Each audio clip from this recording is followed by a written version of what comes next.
NSS A ministry of youth affairs and sports અંતર્ગત ભારત સરકારનો ઉપક્રમ છે, જેમાં ખાસ વિદ્યાર્થી કલ્ચરલ, સાયન્ટિફિક અને સામાજિક સેવામાં પોતાનું યોગદાન આપે તે માટે તૈયાર કરવામાં આવે છે. યુનિવર્સિટી અંતર્ગત 67થી વધારે યુનિટના NSSના વિદ્યાર્થીઓ દ્વારા થયેલ વિવિધ રચનાત્મક કાર્યક્રમનો અહેવાલ આ મિટિંગમાં રજૂ કરાયો હતો. ઉપરાંત ગત વર્ષે આયોજિત નેશનલ કક્ષાના ઇન્ટિગ્રેશન કેમ્પનો અહેવાલ પણ રજૂ કરાયો હતો. એડવાઇઝરી કમિટીના સભ્યો દ્વારા વિવિધ સૂચનો આપવામાં આવ્યા હતા. યુનિવર્સિટીના કુલપતિ પ્રતાપસિંહ ચૌહાણ, કુલ સચિવ અનિલ સોલંકી સાહેબ ઉપરાંત ગાંધીનગરથી NSSના રિજનલ ડાયરેક્ટર કમલકુમાર કર સાહેબ ખાસ જોડાયા હતા. એડવાઇઝરી સમિતિના મેમ્બર્સ તરીકે કોલેજના પ્રિન્સિપલ, પસંદગી પામેલા અધ્યાપક, નહેરુ યુવા કેન્દ્રના કોઓર્ડિનેટર ઉપરાંત NSSના પસંદગી પામેલા વિદ્યાર્થીઓ હાજર રહ્યા હતા. કાર્યક્રમનું આયોજન યુનિવર્સિટીના NSS વિભાગ દ્વારા કરવામાં આવ્યું હતું અને NSS કોઓર્ડિનેટર મયંકભાઈ સાહેબે સૌનો આભાર માન્યો હતો અને આગામી વર્ષ દરમિયાન થનાર પ્રવૃત્તિ વિશે માહિતી આપી હતી.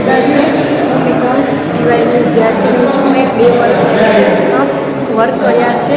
બધી સેવાઓ, બ્લડ કેમ્પ, NSSના વૃક્ષારોપણ, સ્વચ્છતાના બધા કાર્યક્રમોમાં ભાગ લીધો છે. તે નિમિત્તે મને આપણે આ સલાહ સમિતિનો મેમ્બર બનાવવામાં આવ્યો છે. તેને લઈને હું ખૂબ જ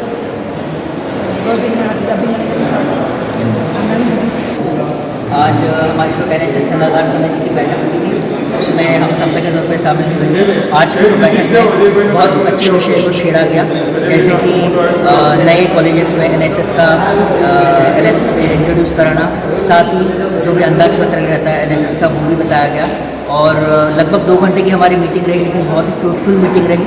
सबने अपने अपने सजेशन, जैसे कि कुछ कॉलेज के POs शामिल हुए थे, कुछ कॉलेज के प्रिंसिपल्स थे और अन्य सभ्यों भी अपने अपने जो भी मत थे, अपने अपने जो भी सजेशंस थे वो दिए. तो मुझे लगता है कि बहुत आज की श्री गोविंद गुरु यूनिवर्सिटीना NSS વિભાગ તરફથી આજ રોજ NSSની એડવાઇઝરી 2024-25 અને 25-26 એવી 2 વર્ષ માટે આજે એડવાઇઝરી મિટિંગનું આયોજન ગોવિંદ ગુરુ યુનિવર્સિટીના કેમ્પસ ખાતે આવેલા ઓડિટોરિયમમાં કરવામાં આવ્યું હતું. આ મિટિંગનો ઉદ્દેશ હતો કે ગત વર્ષની NSSની પ્રવૃત્તિનો ચિતાર આપવામાં આવ્યો હતો, જેમાં NIS નેશનલ ઇન્ટિગ્રેટેડ કેમ્પ એ અમે જે કરેલો છે એની માહિતી આપવામાં આવી. 7 રાજ્યોમાંથી લગભગ 700થી વધારે વિદ્યાર્થીઓ અહીંયા રોકાયેલા હતા અને ખૂબ જ ઇન્ટિગ્રેટેડ સામાજિક સમરસતા તરીકે અને એક ભારત શ્રેષ્ઠ ભારતના નારા સાથે એ સફળ કેમ્પ થયો હતો, એની માહિતી આપવામાં આવી હતી. ગોવિંદ ગુરુ યુનિવર્સિટી અંતર્ગત 67 યુનિટ NSSના અલગ અલગ કોલેજોમાં ચાલી રહ્યા છે, તે અંગે એની પણ માહિતી આપવામાં આવી હતી.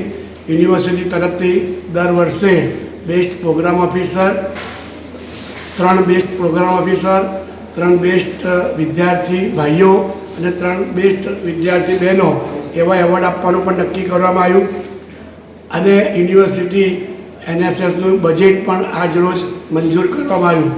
સમગ્ર કાર્યક્રમમાં યુનિવર્સિટીના રજિસ્ટ્રાર શ્રી ડૉક્ટર અનિલ સોલંકી સાહેબ, વાઇસ ચાન્સલર પ્રતાપસિંહ ચૌહાણ સાહેબ તથા NSSના રિજનલ ડાયરેક્ટર કમલકુમારજીનું માર્ગદર્શન અમને પ્રાપ્ત થયું હતું. યુનિવર્સિટી સેવાના ક્ષેત્રમાં NSSનું જે મુખ્ય સૂત્ર છે નોટ મી બટ યુ ના સૂત્રને ચરિતાર્થ કરીને સેવાની સુવાસ ફેલાવીને જીવનને એક શ્રેષ્ઠ બનાવવા માટેનો ભગીરથ પ્રયત્ન કરી રહી છે. વિદ્યાર્થીની અંદર રહેલી રચનાત્મક પ્રવૃત્તિને એ બહાર લાવવાનું કામ, સેવાના માધ્યમથી સમાજને જોડવાનું કામ અને અનેકવિધ વૃક્ષમાં વાસુદેવ, છોડમાં રણછોડ દ્વારા વૃક્ષારોપણની વાત હોય, બ્લડ ડોનેશન કેમ્પની વાત હોય, ગ્રામ્ય જીવન દર્શનની વાત હોય, ગ્રામ્ય શિબિરની વાત હોય, સ્વચ્છતાની વાત હોય, ગ્રીન કેમ્પસની વાત હોય, એવા અનેક વિષયો, અનેક એક્ટિવિટી વિશે પણ એ માર્ગદર્શન આપવામાં આવ્યું હતું. અને અંતમાં રાષ્ટ્રગાન ગાઈને આ મિટિંગનું સમાપન કરવામાં આવ્યું હતું. ડૉક્ટર અજય સોની, મીડિયા કન્વીનર, ગોવિંદ ગુરુ યુનિવર્સિટી, ગોધરા. શ્રી ગોવિંદ ગુરુ યુનિવર્સિટી NSS વિભાગ દ્વારા એડવાઇઝરીની કમિટીની મિટિંગ આજે રોજ રાખવામાં આવી. એમાં વર્ષ દરમિયાન થનાર વિવિધ પ્રવૃત્તિઓ, ગત વર્ષની પ્રવૃત્તિઓ, અંદાજપત્ર વગેરેની માહિતી રજૂ કરવામાં આવી અને એની સાથે સાથે સલાહકાર સમિતિના સભ્યોના પ્રતિભાવ પણ કેટલાક હકારાત્મક પ્રાપ્ત થયા એની પણ ચર્ચા થઈ. અને રિજનલ ડાયરેક્ટર માનનીય ડૉક્ટર કમલકુમાર સરે કેટલુંક માર્ગદર્શન પૂરું પાડ્યું છે. એના આધારે આ સલાહકાર સમિતિમાં આ કાર્યક્રમની ગતિવિધિને ખૂબ મહત્ત્વ મળશે એવી અમે આશા રાખીએ છીએ.